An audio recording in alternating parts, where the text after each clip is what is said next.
అందరికీ హాయ్ అండి. ఈరోజు మనం పొట్టేలు తలకాయ మాంసం కూర ఎలా చేయాలో చూద్దాము. టేస్టీగా రావాలి అని అంటే కొన్ని టిప్స్ కనుక మనం ఫాలో అయ్యామంటే చాలా టేస్టీగా వస్తుంది, గ్రేవీగా ఉంటుంది. పిల్లల నుండి పెద్దవాళ్ళ వరకు ఇష్టంగా తింటారు. ఇక ప్రాసెస్ స్టార్ట్ చేద్దాం.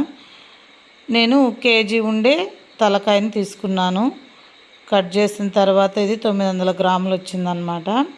నీట్గా క్లీన్ చేసి పక్కన పెట్టేసుకొని ఒక గిన్నెలో నేను దీన్ని వండుతున్నానండి. మీరు కుక్కర్లో అయినా వండుకోవచ్చు. ఆయిల్ హీట్ చేసేసి 4 పచ్చిమిర్చి చీలికలు, పెద్ద సైజు ఉల్లిపాయ చిన్న ముక్కలుగా కట్ చేసుకొని పూర్తిగా కలర్ మారే వరకు వీటిని వేయించుకున్నాను. ఆ తర్వాత ఫ్రెష్గా ఉన్న అల్లం వెల్లుల్లి పేస్ట్ 1 స్పూను, ఎండు కొబ్బరి మిక్సీ పట్టి 1 స్పూన్ వేసి బాగా ఫ్రై చేసి, ఇది ఫ్రై అయిన తర్వాత ధనియాలు, చెక్క, లవంగం వేయించి పొడి చేసిన పౌడర్ని 1 స్పూన్ వేసి ఒక 5 నిమిషాలు వేగాక మనం నీట్గా కడిగి పెట్టుకున్న ఆ తలకాయ మాంసం అంతా కూడా ఇందులో వేసి 10 నిమిషాల పాటు మీడియం ఫ్లేమ్లో పెట్టి ఉడికించానన్నమాట. ఆ తర్వాత మీ రుచికి సరిపడా సాల్ట్, కారం యాడ్ చేసుకోండి. మేమైతే సాల్ట్, కారం ఎక్కువ తింటామన్నమాట. అందులో నాన్ వెజ్కి కొంచెం ఘాటు ఉంటేనే టేస్ట్ బాగుంటుంది. అందుకని చెప్పేసి 2 స్పూన్లు కారం, 1 స్పూన్ సాల్ట్ వేసి 10 నిమిషాల పాటు ఉడికించాక 2 టమోటాలని ముక్కలుగా కట్ చేసి ఇందులో యాడ్ చేశాను.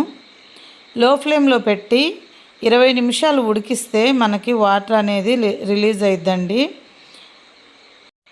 మటన్లోని వాటర్ అన్నీ రిలీజ్ అయిన తర్వాత అవి ఉడికే వరకు కొంచెం మనం ఉడికించుకోవాలి.